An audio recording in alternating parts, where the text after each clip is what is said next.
Have you ever stood in a glittering crowd, in a multi-million-dollar room, and felt like the only one who knew the ceiling was about to collapse? That was me. That night. The night of the Heart of Charity Gala. They said it was my husband's night, a rising star.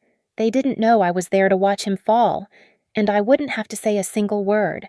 My name is Alara. The woman staring back at me in the mirror was wearing a midnight blue gown, silk so heavy it felt like armor. It was a magnificent dress, but it was not the one I was supposed to be wearing. It was not the simple, unassuming sheath Marcus had picked out for me. This one had cost a fortune, charged to an account he knew nothing about. I stood in the penthouse suite of the peninsula, the entire Chicago skyline glittering below like a carpet of shattered diamonds. The air in the room was so thick with tension, I felt I could barely breathe. It was silent, except for the soft, metallic click of my companion. Beside me, Genevieve Thorne, my mother-in-law, calmly fastened her heirloom diamond cufflinks. She was a formidable woman, all sharp angles and old Boston money, dressed in a severe but impeccably tailored power suit. There was no need for gowns where we were going. A quiet understanding passed between us, a solidarity forged in the face of betrayal. My phone vibrated on the marble vanity. I glanced down.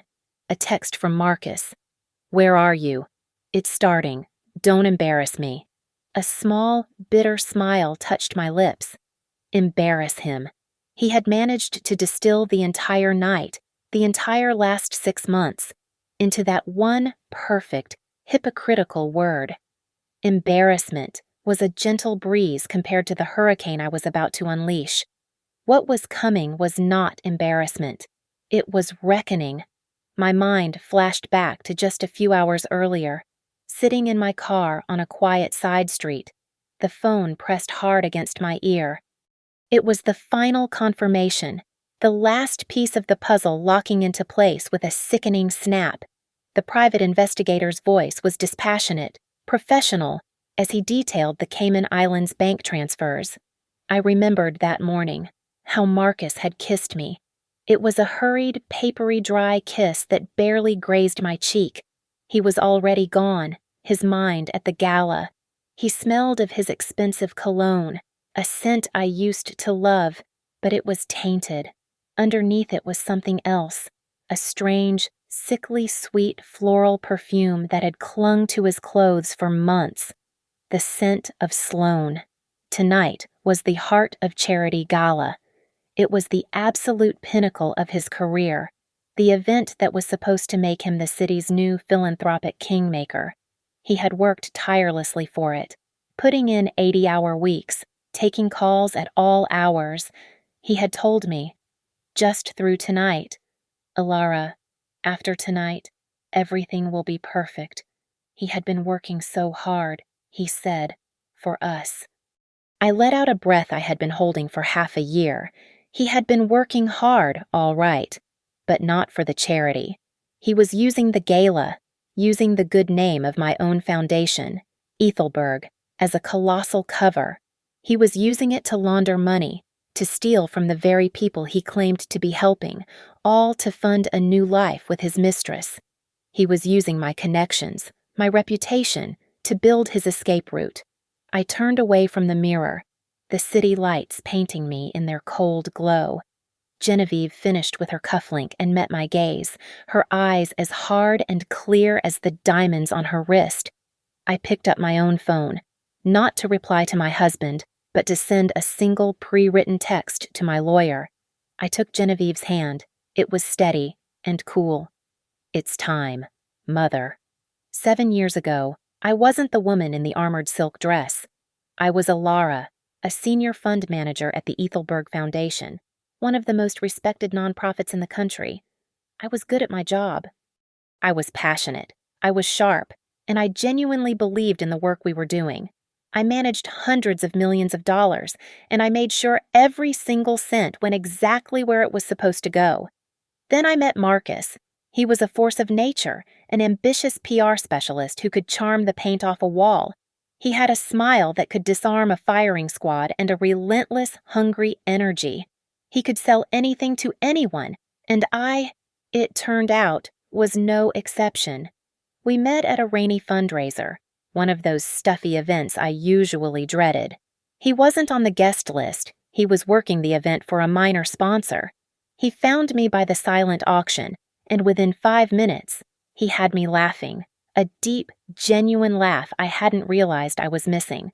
He seemed captivated by my work, asking sharp, insightful questions about fund allocation and impact metrics. He said he had never met anyone who was both brilliant and kind. I fell, and I fell hard.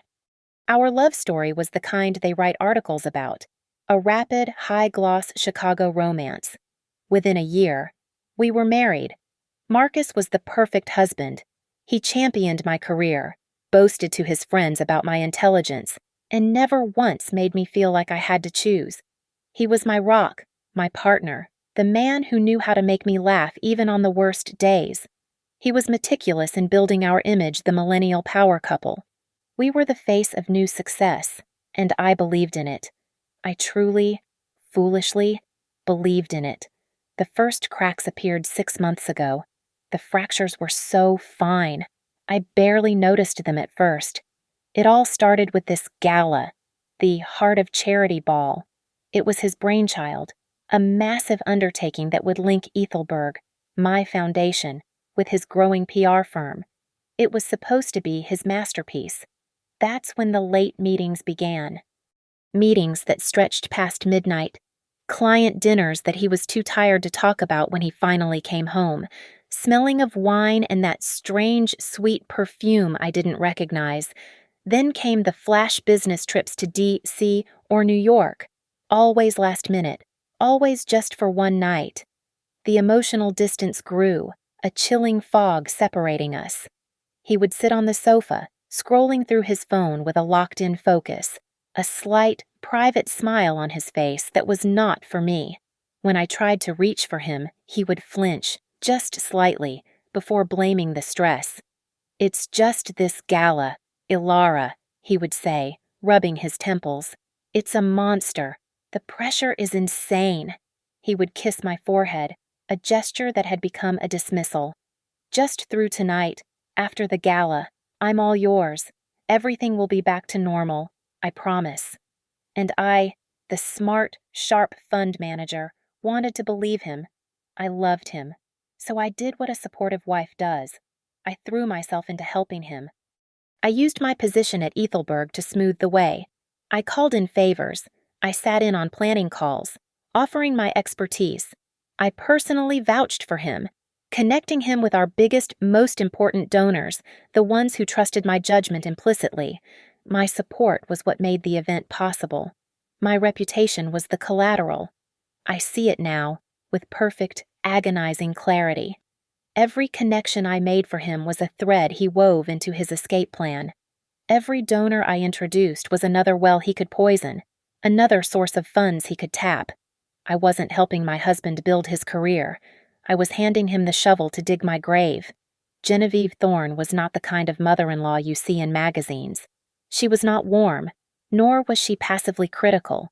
She was a product of centuries of Boston old money, a woman carved from granite and iron principle. For Genevieve, the world was divided into two simple categories, things that had honor and things that did not. The Thorne family name, in her eyes, was a legacy to be protected, not a brand to be leveraged. She had never, I knew, fully approved of me. I was not new money. I was no money. A scholarship kid who had clawed her way up through sheer grit. In Genevieve's world, that made me an outsider. But while she never liked me in the conventional sense, she did something more important. She respected me. She respected my intellect, my relentless work ethic, and the fact that I had built my career at Ethelberg on measurable results, not charm. Charm, in Genevieve's opinion, was the tool of the unreliable, and she saw far too much of it in her own son. Her greatest fear was that Marcus was a precise echo of his father, a man who had also been dazzlingly charismatic and who had ultimately imploded his life and theirs, leaving a crater of scandal and debt that Genevieve had spent a decade meticulously paving over. She was always watching Marcus, her gaze sharp, searching for the first sign of that same flexible ethics. She detested his obsession with publicity and image. Marcus lived for the spotlight. Genevieve lived by the code that one's name should only appear in the paper 3 times at birth, at marriage, and at death.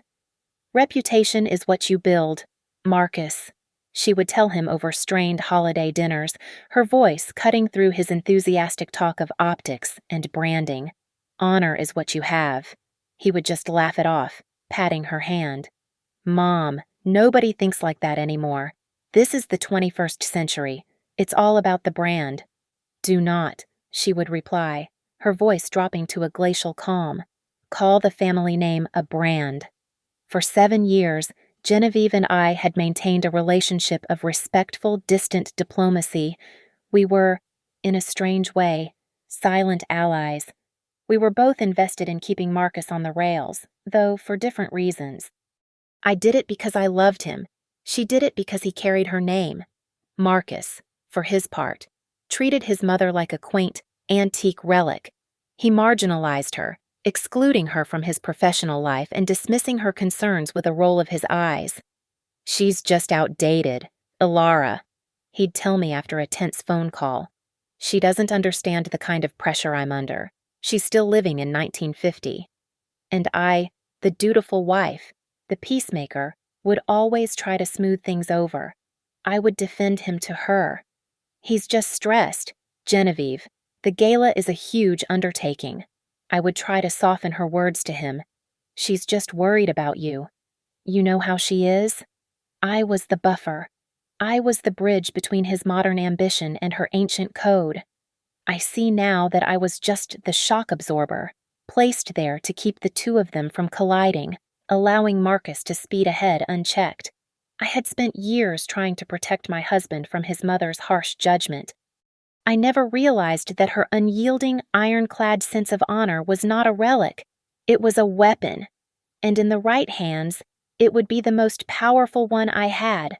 The fog of suspicion didn't roll in. It arrived like a lightning strike.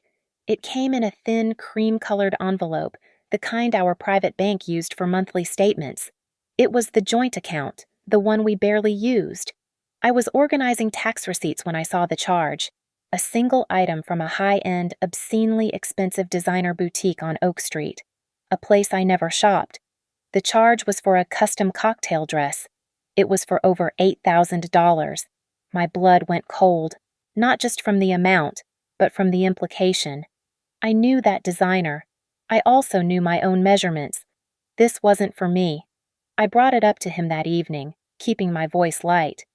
Hey, did you buy a gift for someone from Marchese? There's a big charge on the Amex. Marcus didn't even look up from his laptop. He laughed, a short, dismissive puff of air. Oh, God, that... Yes. It was a thank you for Catherine Van Alden. She connected us with the tech sponsors. Her assistant said she loved their stuff. Just had it sent straight to her. It was a brilliant lie. Plausible. Catherine Van Alden was an older, immensely wealthy donor, and it was exactly the kind of shrewd, personal gesture Marcus was known for. I wanted to believe him. So I did. But a lie, even a good one, leaves a residue. A week later, I noticed his phone was locked. For 7 years, we had shared everything. No passwords. It's this new security protocol from the office, he explained, tapping the screen. We're handling sensitive donor data. They're making us all lock everything down. Another plausible lie. Then he started taking his conference calls in his study, with the door closed. Not just closed, but clicked firmly shut. He had always been a pacer, a man who thought out loud while walking through the apartment. Now, he was locked away for hours at a time. One night, around 2 a.m, I woke up and he wasn't in bed. I walked down the hall, the hardwood cold beneath my feet. I was going to get a glass of water, nothing more. But as I passed his study, I heard his voice. It wasn't his work voice. It wasn't the sharp, persuasive tone he used with clients. or the respectful one he used with donors. This voice was soft. It was intimate. It was a voice I hadn't heard directed at me in a very long time. "Don't worry, Sloane," he murmured. "I'm handling Ilara. She doesn't suspect a thing." A pause. "Of course. It's you. It's always been you. That night will be our night. Everything is set. Just be patient. Sloane." The name was an ice pick in my gut. I stood frozen in the dark hallway, my own home suddenly feeling like a stranger's house. Sloane. I went back to bed. I did not sleep. At dawn, I began to search. It started with a professional search. Sloane Riley. Of course, she was connected to the Gala. She was listed as an independent event strategist and lifestyle influencer. She was young, 24 at most, with the kind of manufactured beauty that thrives on social media. She had even appeared in a few team meeting photos on Marcus's own official Instagram feed, months ago, conveniently buried in a group of 10. So proud of this entire team, he had captioned it. It was all too clean, all too professional. This wasn't just an affair. This was an operation. I dug deeper, past the professional profiles, into the messy world of tagged photos and Finsta accounts. I found her private, friends only, Instagram. The account was locked, impenetrable, but I didn't need to get inside. The profile picture, that tiny circle of an image, was all the proof I needed. It was her, Sloane, posing in what was clearly a high-end boutique fitting room. She was holding her phone up to the mirror, her lips puckered in a self-satisfied kiss. She was wearing a breathtaking cocktail dress. It was a custom-fit, plunging neckline creation in a brilliant, unmistakable shade of emerald green. The dress from the credit card bill, the one he said was for a 70-year-old donor, the one that was most definitely not my size. A photograph isn't data, it isn't proof. I am a fund manager. I live by spreadsheets, by audits, by verifiable facts. A part of my mind, the desperate, loving part, clung to a sliver of hope. It was a vanishingly thin hope, but it was there. Maybe Sloane was just an employee, a vain, foolish employee who had tried on a client's dress and snapped a picture. Maybe the hushed, intimate phone call was just Marcus, a master manipulator, handling a difficult, star-struck subordinate. These were the lies I told myself. They lasted for about an hour. I needed proof that could not be argued with. I needed the final, undeniable fact, and I knew exactly where to find it. As the primary liaison for the Ethelberg Foundation, the Gala's main sponsor, I had full administrative access to all event planning documents. I was, technically, Marcus's client. I waited until I knew he would be in his final prep meeting at the venue. Then I crafted the perfect sterile email. "Marcus, I need the final seating chart PDF for the Gala. My board is doing a final review of our high-level donor placements, and I need to confirm who is sitting with our executive team. Please send the latest version. Thanks." He was sloppy. He was so blinded by his arrogance, so focused on his final triumph, that he didn't even think. He was too busy managing his girlfriend and his grand theft to see the threat right in front of him. The file arrived in my inbox less than 5 minutes later. "Here you go," he replied. "Just handle it. I'm slammed." I opened the file. My office was silent. The PDF rendered on my screen, a perfect digital map of the grand ballroom. A map of my own humiliation. My breath hitched. I scrolled to the front. Table 1, the head table, the spotlight. It read, "Mr. Marcus Thorne and guest," a generic, cowardly placeholder. But it wasn't the proof. I used the search function. I typed my own name, Ilara Thorne. The result popped up. The document automatically scrolled. Past table 5, past table 10, past table 20. It kept going, all the way to the back of the room, to the cold territory near the clanging doors of the kitchen. Table 24. I was seated with the junior associates from a mid-level accounting firm and a few low-level city officials. The "thank you for your check" table. I felt the blood drain from my face. This was it, the public demotion, the physical representation of my place in his life. I was being hidden, but the final fatal blow had not yet landed. This PDF was just what he sent me. I needed to see the master file, the one he shared with the event planners. My fingers flew across the keyboard. I logged into the event planning portal. I navigated past the menus for catering, lighting, and AV. I clicked on Seating and Guest Management. I opened the live document. Table 1. It no longer said guest. The placeholder had been updated. The seat next to my husband, in the chair that should have been mine, read, clear as a death sentence, Ms. Sloane Riley. I think I stopped breathing. It wasn't just that he had replaced me. It was worse. I scrolled through the comments, the digital paper trail. I found a note from the head event planner, dated a week prior. Hi Marcus, just confirming we have you and Ms. Riley set for table 1. As per your request, Alara Thorne has been moved to table 24 for the public-facing materials and the press check-in. We are still listing the head table as Mr. and Mrs. Thorne to maintain the connection to Ethelberg and our sponsors. Just want to confirm this is the correct procedure. And then, the reply from my husband. The last words of the man I thought I knew. Perfect. Don't change a thing. The room tilted. The air was sucked from my lungs. This wasn't just an affair. This was a coup. He wasn't just hiding me. He was using my name, my reputation, my entire identity to legitimize the event and secure his place at the head table. He was going to put his 24-year-old mistress in my chair, under the banner of my name. He was presenting her to the world as, essentially, me.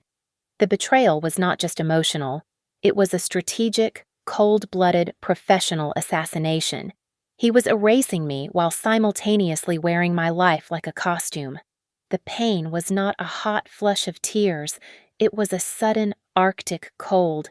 It froze my heart, my blood, my lungs, and in that frozen silence, the last embers of love and hope were extinguished, replaced by something hard and sharp and perfectly clear.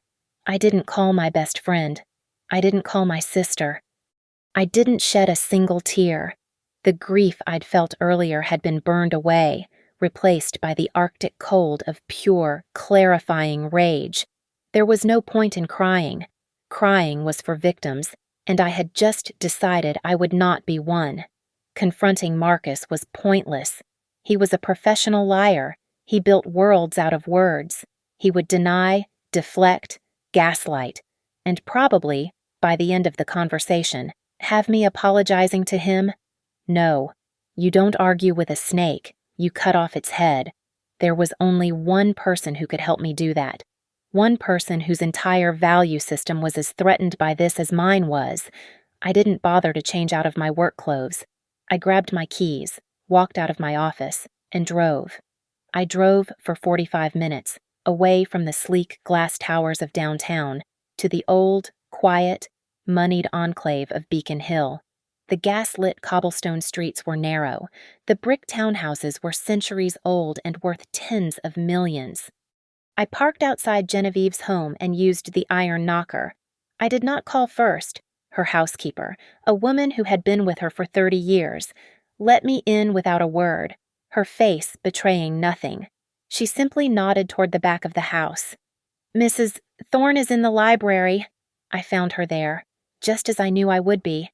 Genevieve was sitting in a high-backed leather chair, surrounded by floor-to-ceiling shelves of leather-bound books. She was reading, a cup of tea steaming beside her. The only sound was the tick of a grandfather clock.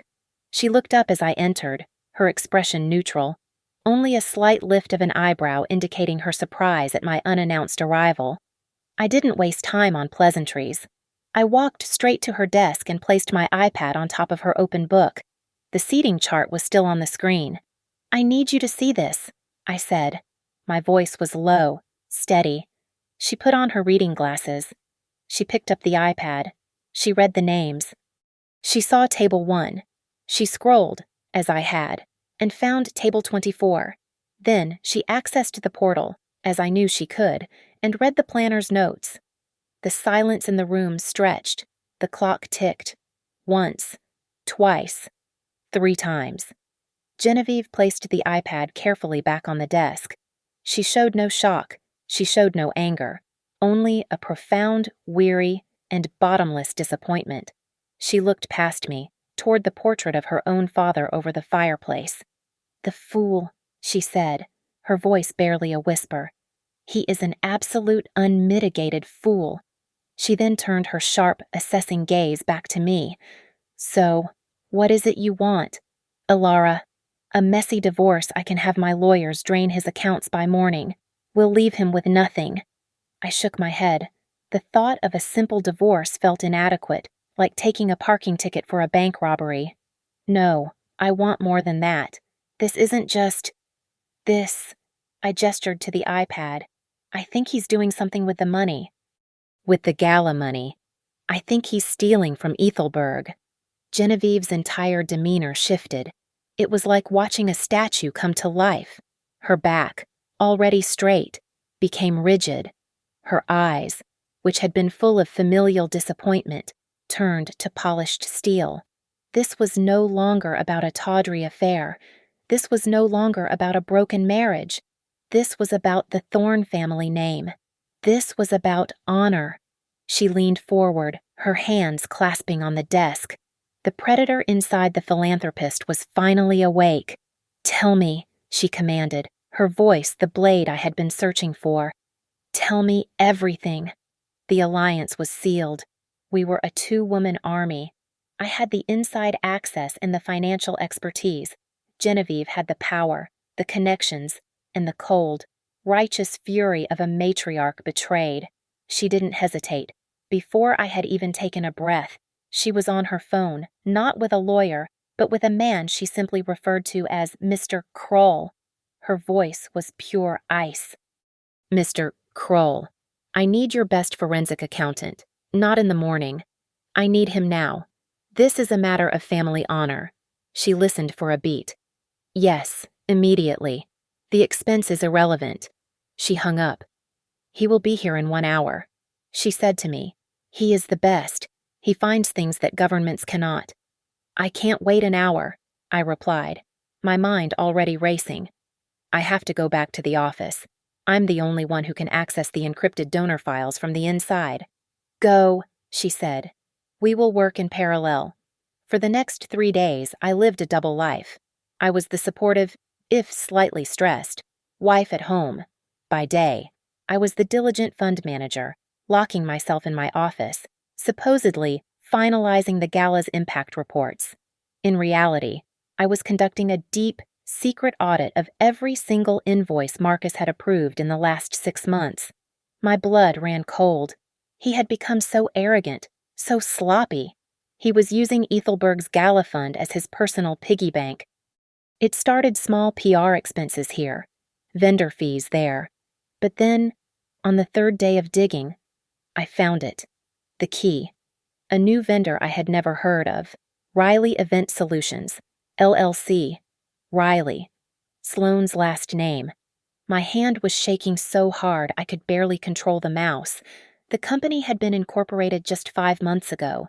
Its address was a P.O. box in a mail center. I cross-referenced the payments. Marcus had approved wire transfers to this company totaling over $400,000. The invoices were laughably vague. One, for $50,000, was for strategic consulting. Another, for $100,000, was for influencer marketing and outreach. Services that never existed. People who were never hired. He was funneling my foundation's money meant for cancer research and children's shelters, directly into his mistress's pocket. He was using it to pay for her apartment, her car, and, I had no doubt, the $8,000 emerald dress she would wear to sit in my chair. I was about to call Genevieve when my encrypted phone, a burner I'd bought with cash, buzzed. It was a text from a secure app. From Mr. Kroll. "Report ready. Check your email." I opened the file. His findings were terrifyingly efficient. He had not only confirmed the existence of Riley Event Solutions, but had also traced the money out of its bank account. It had been used, as I suspected, for a luxury apartment lease and 2 first-class one-way tickets to the Cayman Islands. They were scheduled to leave at 7 in the morning, the day after the gala. They were planning to run, but that wasn't the worst of it. The last section of the report was the one that stopped my heart. Mr. Kroll had hacked into Marcus's personal server. He found a separate set of files, a shadow set of books. The plan was not just to steal the money and flee. The plan was to leave someone behind to take the fall. He had created a false trail, emails, forged documents, and faked memos, all meticulously crafted to point to a single culprit inside Ethelberg. Not me. He was too smart for that. He had chosen Sarah, a junior fund manager I had mentored, a sweet, hard-working single mother I considered a friend. He was going to set her up, to ruin her life, to let her go to prison for his crimes, all so he and his girlfriend could sip cocktails on a beach. That was the moment, the last shred of humanity I felt for him, the last memory of the man I had loved, evaporated. This was no longer about a broken heart. This was not just about theft. This was about a sociopath. They could not just be stopped. They had to be burned to the ground. They had to be made an example of, publicly and permanently. We had 2 weeks, 14 days. Genevieve's library, which had been a quiet sanctuary of old-world knowledge, transformed into a tactical operations center. The heavy mahogany desk was no longer for reading poetry. It was for plotting a corporate execution. We worked with the methodical, dispassionate precision of a military campaign. Emotion was a liability, a luxury we had discarded. We were fueled by something colder, purer strategy. My primary role was the most agonizing. I had to go home every night and play the part of the supportive, if slightly neglected, wife. I had to listen to Marcus buzz with excitement, high on his own impending triumph. I had to smile when he kissed me, his lips tasting of deceit, and I had to swallow the bile that rose in my throat. To make the plan work, I had to ensure he believed I was harmless. I used the seating chart as my opening. I didn't confront him with rage. I presented it as a wounded wife, my voice trembling with just the right amount of hurt feelings. Marcus, I saw the seating chart, I said one evening, catching him as he knotted his tie. Table 24. It's by the service doors. I let a tear well in my eye. It feels a little humiliating. My own foundation is the primary sponsor, and it looks like you're hiding me. He was barely listening, already checking his phone. He patted my arm, a condescending, dismissive gesture. Oh, honey, don't be so sensitive. It's just optics. I have to have the tech billionaires at table 1. It's work. He smiled that smile that used to melt me. It's just a few hours of networking, I promise. I'll make it up to you in a huge way after this. You know you're the only one I care about. He thought he was placating me. He was just confirming he viewed me as a fool. While I managed the domestic theater, Genevieve executed the public maneuver. She made a single, courteous call to the gala's lead organizer. Her tone was that of the grand, benevolent matriarch. Barbara, darling, she cooed, I am just so proud of the marvelous work my son is doing for this city. A calculated pause. You know, the Thorne family has supported Ethelberg for decades, but I've always remained in the background. I feel, at this moment, it's time to change that. I would be deeply honored to say a few words, just a minute or two, to publicly champion this new direction. The organizers were, predictably, over the moon. The reclusive, powerful Genevieve Thorne, asking to speak, it was a stamp of approval they couldn't buy. Mrs. Thorne, the woman gushed, we would be absolutely thrilled. Of course we can slot you in right after Marcus gives his keynote. It would be the perfect, powerful transition. Wonderful, Genevieve said, her voice like smooth ice. That will be perfect. My move was quieter, targeting a different audience. I went to a public library on the other side of town. Using an encrypted, anonymous email address, I sent 3 identical messages. They went to the top investigative reporters in Chicago, not the Society columnists, but the hard-hitting Pulitzer winners who specialized in financial crime. The message was simple. You're all covering the Heart of Charity Gala. You think it's a story about philanthropy. You're wrong. It's a story about fraud. Be there, and pay very close attention to a shell company called Riley Event Solutions. Back in the library, we assembled the kill packages, Mr. Kroll's forensic report, the bank statements showing the $400,000 transfer, the invoices for consulting, the forged memos designed to frame my colleague, Sarah, and the final beautiful piece, the scans of the 2 first-class one-way tickets to the Cayman Islands, departing at 7 in the morning, the day after the gala. We made 5 identical copies, sealed in crisp manila envelopes. A week before the event, a box arrived at our apartment. It was from Marcus. I opened it. Inside was a dress.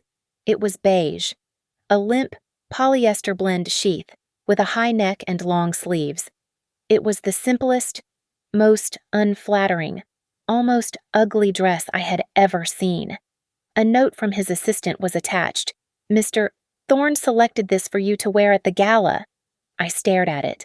He didn't just want me at table 24. He wanted me invisible. He wanted me to be a pale, forgettable shadow in a beige shroud, while his mistress, in her $8,000 emerald gown, blazed at his side. He wasn't just replacing me. He was actively, deliberately erasing me. I took the beige dress to Genevieve. I held it up. I didn't have to say a word. She looked at it with a disgust so profound it was almost comical. She opened the top drawer of her antique desk and removed a single, heavy, black piece of plastic. It was a private bank card, the kind with no limit. She slid it across the polished wood. Go, she said.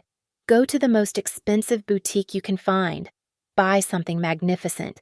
Buy something they will talk about for a year. She paused, her eyes locking on mine. But not for the party. You are not going to his party. The morning of the gala. The city was buzzing. My phone chimed at 8 a.m., a text from Marcus.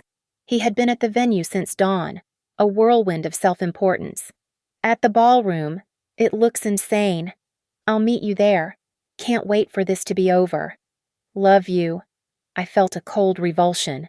The casual, love you, tossed off like a piece of trash. I simply replied, good luck. See you tonight. My day was not scheduled around hair and makeup. I did not have an appointment at a salon.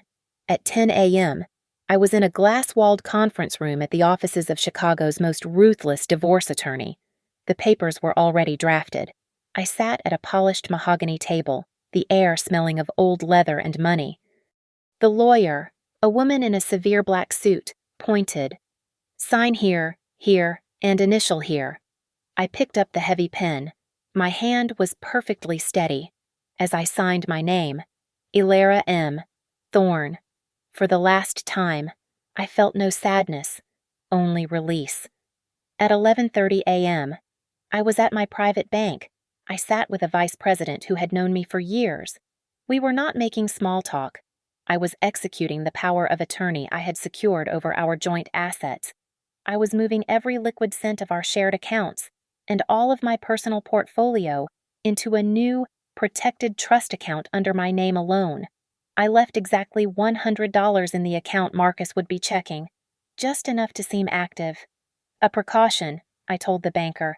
Given the volatility of the market? He just nodded, understanding the unspoken.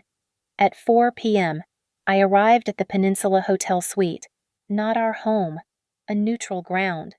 Genevieve was already there, just as I'd seen her in the mirror of my mind. She was not in an evening gown. She was dressed for war. She wore a dark, graphite gray Armani suit, her silver hair pulled back in a chignon so tight it looked painful. She looked like a CEO about to execute a hostile takeover. The air between us was electric, the calm before a lightning strike. I took a small black object from my purse, a single USB drive. This is the final copy, I said. It has everything. The bank transfers, the forged memos, the tickets, It's for the police, the ones Mr. Kroll arranged. She took it from my hand, her fingers cool and dry. She slipped it into her jacket pocket. Mr. Kroll's contact is waiting in the lobby. He will give this to the detectives the moment I am on stage. She straightened her cufflink. My son has chosen his path. I had to ask. One last time. I looked at this woman, this mother who was about to systematically destroy her only child. Genevieve, are you absolutely sure he's your son? She turned, her gaze so fierce it almost made me step back. There was no softness, no motherly hesitation. There was only the ancient, cold fury of her bloodline. The Thorne family honor, she said, her voice low and final, is more important than the one member who has chosen to soil it. He is not a Thorne. He is just his father's son, and I will not let him burn this family down again. A silence settled. It was done.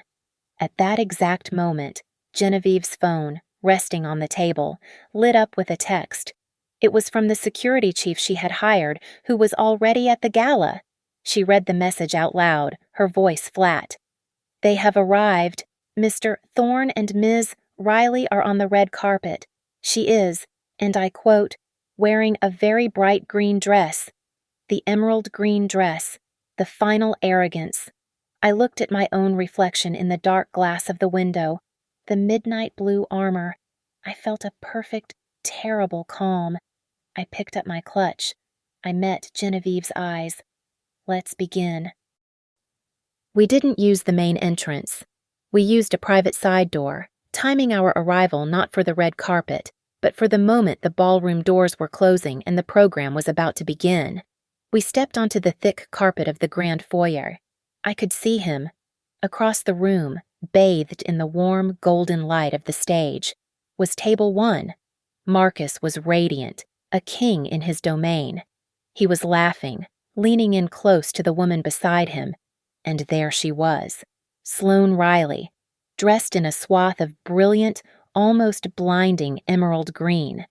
She was looking up at him with pure adoration, her hand resting possessively on his arm. He must have felt my gaze, or perhaps he was just scanning the room one last time for any VIPs. His eyes, full of triumph and champagne, moved past the crowd and landed on me. The smile froze. It didn't just fade, it snapped off his face, like a mask had been ripped away. He stared. I was in a dress he had never seen, looking like a queen, not a beige shadow. And I was not at table 24. Then, his gaze shifted to the woman beside me. Ilara. His voice was a sharp, confused hiss as he stood up, walking toward us. What are you doing here? Mother. The word mother was filled with pure, unadulterated panic. He looked at Genevieve's power suit, not a gown, and his confusion turned to visible alarm. Sloane, seeing his attention torn away, looked over. She saw me. A slow, cat-like, triumphant smirk spread across her face. The look of a woman who believes she has won. I met her gaze, and then I smiled at my husband. A bright, genuine 1,000-watt smile. Oh, don't worry, Marcus, I said, my voice clear and light, carrying in the foyer. I'm not staying. I just came to drop your mother off at her seat. I turned my smile to Sloane. That's a beautiful dress, I said. The color is stunning. Her smirk wavered, replaced by confusion. Marcus was pale, his eyes darting between me and his mother. Your seat, Ilara. What are you talking about? Your seat is at table 24. Oh, that, I said, feigning surprise. No, there must have been a mix-up. I meant my real seat, the one at table 1. I gestured to the empty chair beside his. You see, I told the organizers I suddenly couldn't make it. Such a shame. So I did the only proper thing and offered my seat to the family's matriarch. I gave it to your mother. Enjoy your evening. Right on cue, as if God himself were reading our script. The lights dimmed and the MC's voice boomed over the speakers. And now, ladies and gentlemen, the man who made this entire evening possible, the visionary behind the Heart of Charity Gala. Please welcome Mr. Marcus Thorne. Marcus was trapped. He was white as a sheet, his mind clearly racing, but the spotlight was on him. Hundreds of people were applauding. He couldn't make a scene. He shot me one last look, a look of pure, murderous confusion before his PR training kicked in. The fake smile snapped back into place. He turned, walked to the stage, and took the podium. I stepped back into the shadows of the doorway with Genevieve. We watched him deliver his speech, a masterpiece of self-congratulatory, sanctimonious drivel about community, trust, and transparency. He stumbled over his words twice, his eyes nervously scanning the room for me. He finished to a wave of applause. He walked back to his table, clearly intending to confront his mother. He never got the chance. The MC stepped back up. Thank you, Marcus, for those powerful words. And now, ladies and gentlemen, we have a very special surprise addition to our program, a woman who represents a legacy of giving in this city. Please join me in welcoming, representing the Thorne family, Mrs. Genevieve Thorne. Marcus, halfway to his chair, stopped dead. He turned to the stage, his face ashen. He knew. He knew his mother was not on the program. Genevieve left my side. She walked onto that stage with the unhurried, implacable confidence of a woman who had never been told no in her life. She adjusted the microphone. The room was silent. Thank you, she said, her voice cutting through the ballroom, crisp and clear. My son has just spoken of trust. He has spoken of charity. She looked directly at him, at table 1. But as his mother, and as a guardian of the Thorne family honor, I am here to speak of the truth. And she did. She laid it all bare. The shell company, Riley Event Solutions, the $400,000 stolen from the foundation, the forged memos, the plan to frame a junior employee, and finally, the 2 first-class tickets to the Cayman Islands. She eviscerated him, calmly, piece by piece, in front of the 500 most powerful people in Chicago and the 3 investigative reporters who were now all filming, their cameras' red lights glowing in the dark. As she spoke, I saw 2 uniformed police officers and 2 men in suits, the detectives, quietly enter the ballroom from the side entrance. They walked, not to the stage, but directly to table 1. Sloane was frozen, her face a mask of horror. Marcus just stood there, a dead man, as the entire glittering world he had built, the entire ceiling, came crashing down around him. It was all over. Thank you so much for listening to this story. I'd love to connect with you, so please comment below and let me know where you're listening from and share your thoughts. Don't forget to subscribe to Lily Revenge Stories and like this video. You can also give some extra support by hitting that hype button so this story can be heard by more people.